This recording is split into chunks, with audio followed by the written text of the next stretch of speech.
It doesn't make any sense. And then maybe he gave a little bit to the Native Americans, a little bit to the Vikings, a little bit to the Hindus, a little bit to the Far Eastern Asians. How would you spread truth if you were a creator? You gonna send one guy and say, I gave you Jesus, fight about it? What?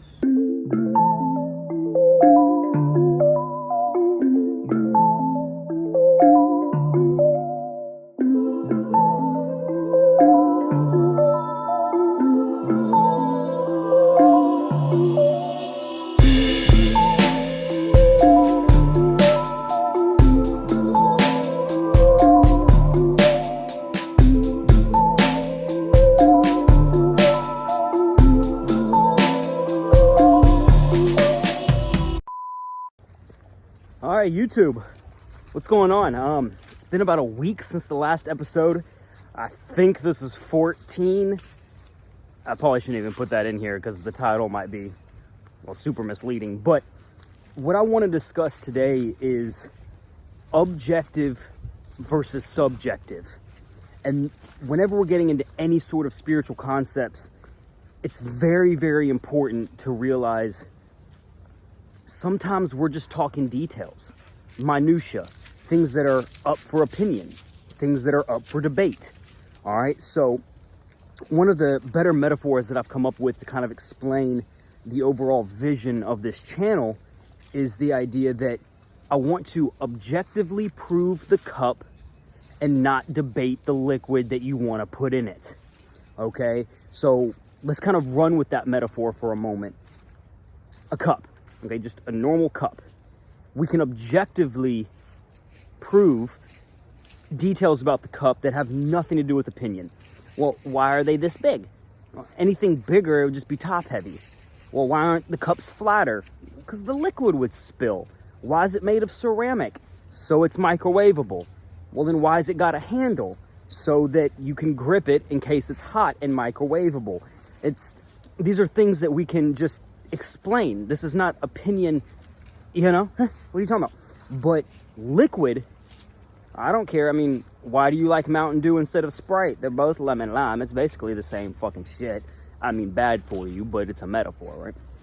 So what I mean to say with that is I want to objectively prove the existence of a creator, spirit, God, architect, big mind behind it all, but I don't really care which version you like. Be a Jew, be a Muslim, be a Christian, be a Scientologist. Apparently they're actually not retarded. I did a little research. Hollywood's got them all kind of fucked up, but whatever. Anything but atheist, all right, is kind of what I'm getting at with that whole let's prove God, the cup, and not debate over if you like Folgers or, Starbucks. Who cares? People get lost in the details. Another example would be yoga's good for you. It actually does help breathing and posture and, God, what else? Flexibility. But I don't care if you do hot yoga on a Sunday or if you do cold downward dog as you meditate after a shower on a Monday.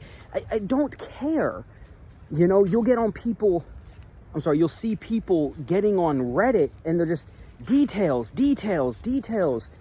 Bro, it's not really that beneficial.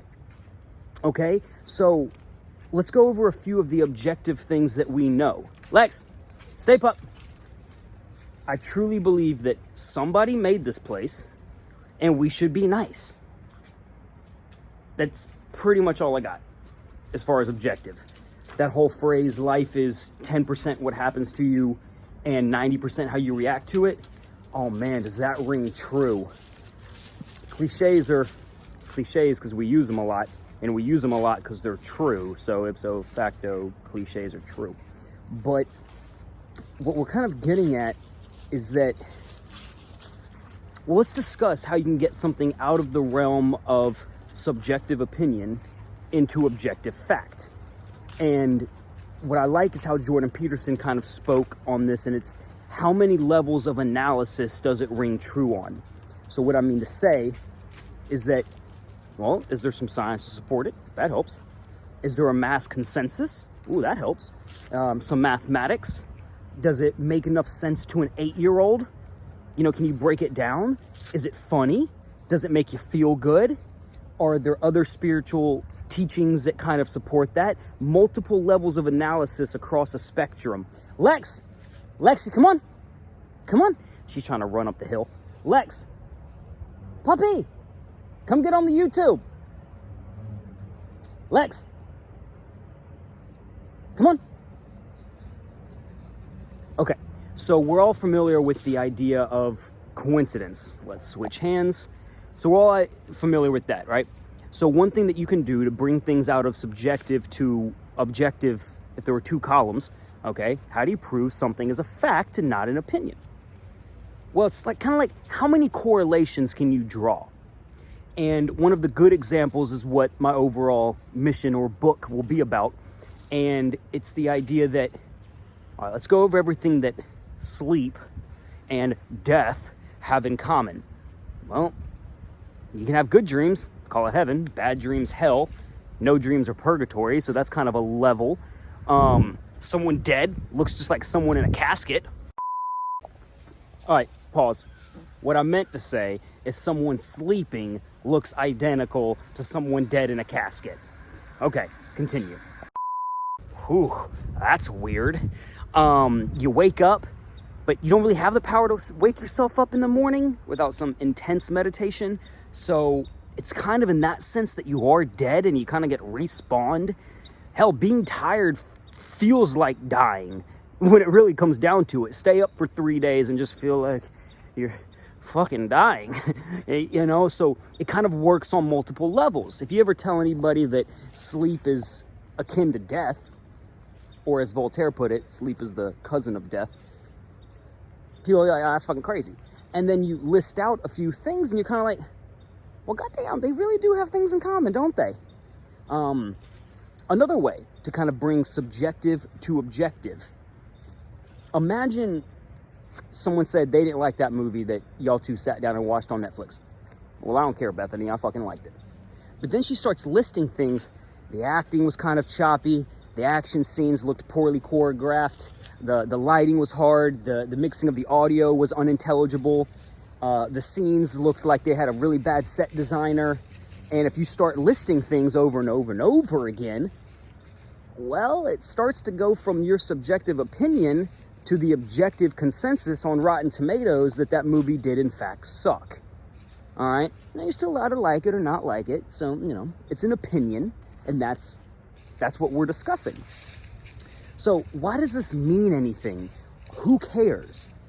Well, in the philosophy realm and the woo-woo and the spiritual and the the psychological realm, we can get kind of lost with no anchor, because it's, you know, you can find people on YouTube that we're aliens and the moon's made of cheese and it's actually hollow, and, you know, you can get lost and the fairies are real. And I mean, fair enough, bro, fair enough. But we need to stay grounded in our pursuits, because anybody like me that kind of struggles with awakening, because it's a lot, and you're like, oh man, all the conspiracies are true. Like, oh goddamn, you know, we got to stay grounded in a sense, and deciding how to really get things from your mind to objective fact, that can really help.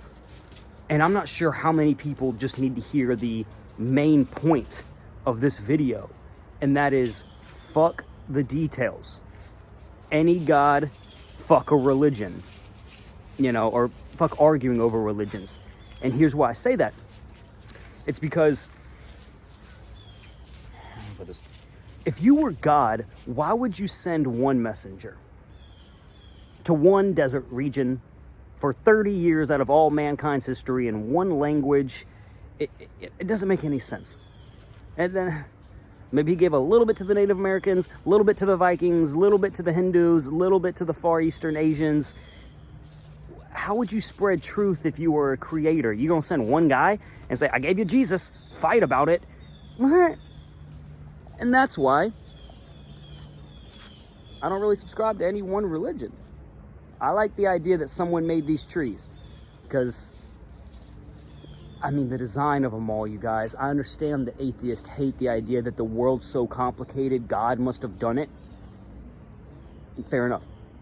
But if you watch even 1 hour documentary on neurophysiology, you're gonna be like, okay, so synapses, dopamine, and it all came from an explosion of nothing. Ugh. I just want to combat atheism. I don't want to beat Jesus and anybody. That's fucking dumb. And you're really just gonna be a turnoff. You know, like certain vegans are just like, oh God, you're hurting the cause for us good guys. You know, you're hurting the cause for the nice vegans. So the wrap up. I want to prove the cup, not debate the liquid. The more correlations that you can draw, it's kind of like the more 2 things, coincidence. 20 things, not a coincidence anymore. And that's a real good thing to hold on to while you're pursuing these higher truths and stuff, so you don't get lost in the noise and just start believing everything because it sounds good to you. Zack Symes, Masculine Magic. Bleh.